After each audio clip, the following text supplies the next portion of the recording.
Hello guys, ഇതിൽ chicken നമ്മൾ നല്ലോണം മസാല പുരട്ടി കോൺഫ്ലവറും കാശ്മീരിയും ചെറുനാരങ്ങ നീരും എല്ലാം ഇട്ട് മസാല പുരട്ടി വെച്ച് 1 മണിക്കൂർ വെയിറ്റ് ചെയ്യുക കേട്ടോ. 1 മണിക്കൂർ ആയതിനു ശേഷം ഒരു ചീനച്ചട്ടി അടുപ്പത്ത് വെച്ച് വെളിച്ചെണ്ണ ഒഴിച്ച് ചൂടായതിനു ശേഷം വേപ്പിലയിട്ട് നമ്മൾ മസാല പുരട്ടി മാറ്റി വെച്ചിരിക്കുന്ന ചിക്കനെ ഓരോന്നായിട്ട് നമുക്ക് ഈ ഒരു വെളിച്ചെണ്ണയിലേക്ക് ഇട്ട് കൊടുക്കാം. അപ്പോൾ നമുക്ക് ചിക്കൻ ഇങ്ങനെ ഓരോന്നായിട്ട് ആ വേപ്പിലിട്ട വെളിച്ചെണ്ണയുടെ സ്മെല്ലും പോരാതെ ആ ചിക്കനും കൂടെ കിടന്ന് മൊരിയുമ്പം എൻ്റെ മക്കളെ പറയണ്ട, ഞാനായിട്ട് സഹിച്ച് നിൽക്കുന്നത്.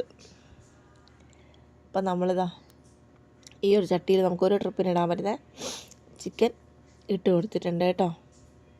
ഇനി നമുക്കത് നല്ലോണം മുരിച്ചെടുക്കണം. അപ്പോൾ ചിക്കൻ ഇതാ നല്ല രീതിക്ക് മൊരിഞ്ഞ് വന്നിട്ടുണ്ട്. അപ്പം നമുക്ക് വറുത്ത് കോരി മാറ്റി വയ്ക്കാം. അപ്പം നമുക്ക് അതിനിടയിൽ ഒരു പണിയുണ്ട്. നമ്മളിപ്പോൾ 4 സവോളയാണ് എടുത്തത്. അത് നല്ലോണം ചെറുതായിട്ട് ചതുരത്തിൽ അരിഞ്ഞ് വയ്ക്കാം. എന്നിട്ട് അതാണ് നമ്മൾ മസാലയ്ക്ക് ഉപയോഗിക്കുന്നത്. അപ്പം നമ്മൾ ഉള്ളി അരിഞ്ഞു. ഇനി ഞാനിത് എൻ്റെ അടുത്ത് കടായി ഇല്ലാത്തത് കാരണം ഞാൻ ഈ കേടായ ചട്ടിയാണ് എടുത്തത്. അപ്പോൾ ഈ കേടായ ചട്ടിയിലാണ് ഇന്നത്തെ നമ്മുടെ കലാപരിപാടികൾ. ചിക്കനൊക്കെ വറുത്ത് വെച്ചിട്ടുണ്ട്. ഞാൻ ആ ചിക്കൻ വെന്തോന്ന് മാത്രം നോക്കുകയാണ്, അല്ലാണ്ട് ആ കൺട്രോൾ പോയിട്ട് ടേസ്റ്റ് ചെയ്യാൻ എടുത്തിയല്ല കേട്ടോ. അങ്ങനെ ആരും തെറ്റിദ്ധരിക്കല്ലേ.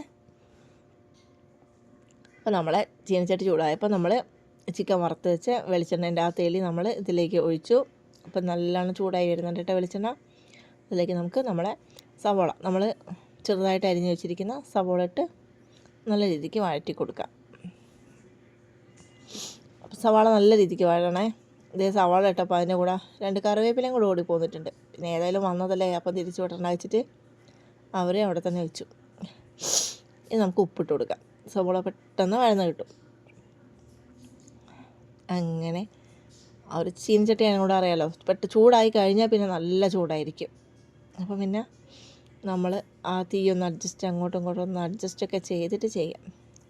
പിന്നെ നമ്മളിതാ ഗരം മസാല പൊടിയാണ് ഇടുന്നത്. ഗരം മസാല പൊടി ഇട്ട് അതൊക്കെ ഇട്ട് നല്ലോണം ഒന്ന് വഴറ്റി അതിനുശേഷം മഞ്ഞൾപ്പൊടി ഇട്ടു. പിന്നെ നമ്മൾ ചില്ലി ഫ്ലേക്സാണ് ഇടുന്നത്. ചില്ലി ഫ്ലേക്സ് നമ്മൾ ഇട്ട് കൊടുക്കുകയാണ്, മുളക് പൊടി ഇടുന്നില്ല. അപ്പോൾ ആ ചില്ലി ഫ്ലേക്സും കൂടെ ഇട്ട് നല്ല രീതിക്ക് ഇളക്കി കൊടുക്കാം. പിന്നെ നമ്മൾ ഉണക്കമുളക് ആദ്യം വറുത്ത് വെച്ചിട്ടുണ്ടായിരുന്നേ. അപ്പോൾ ആ ഉണക്കമുളക് വറുത്തതും പച്ച കളർ ലെവലേശമില്ലാത്ത പച്ചമുളകും അതും നമ്മൾ വേപ്പിലേൻ്റെ കൂടെ ആ ഒരു മസാലയിലേക്ക് ഇട്ട് കൊടുക്കുകയാണ്.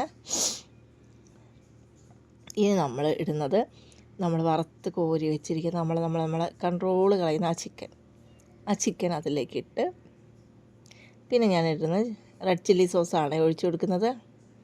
ഇവിടെ അത്യാവശ്യം എരിവായാലും ആർക്കും കുഴപ്പമൊന്നുമില്ല, അതുകൊണ്ട് നമ്മൾ റെഡ് ചില്ലി സോസ് ഇട്ട് കൊടുത്തു. അതിനുശേഷം നല്ലോണം ഇളക്കി വയ്ക്കുകയാണ്. പിന്നെ വീണ്ടും നമ്മൾ ടൊമാറ്റോ സോസ്, അതും അത്യാവശ്യത്തിന് ആ ഒരു ടേസ്റ്റ് കിട്ടാൻ വേണ്ടി മാത്രം അത് ഒഴിച്ചു കൊടുക്കുകയാണേ. അപ്പോൾ അതേ സെറ്റായിട്ടുണ്ട്. പിന്നെ എനിക്ക് ആ പച്ച ഉള്ളി കടിക്കുന്നത് ഭയങ്കര ഇഷ്ടമാണ് കൊണ്ട് ഞാനൊരു ഉള്ളി വേറെ കട്ട് ചെയ്ത് ആ ഒരു ഉള്ളി വേപ്പിലയും മല്ലിയിലയും കൂടെ ഇട്ട് കൊടുക്കുന്നുണ്ട് കേട്ടോ.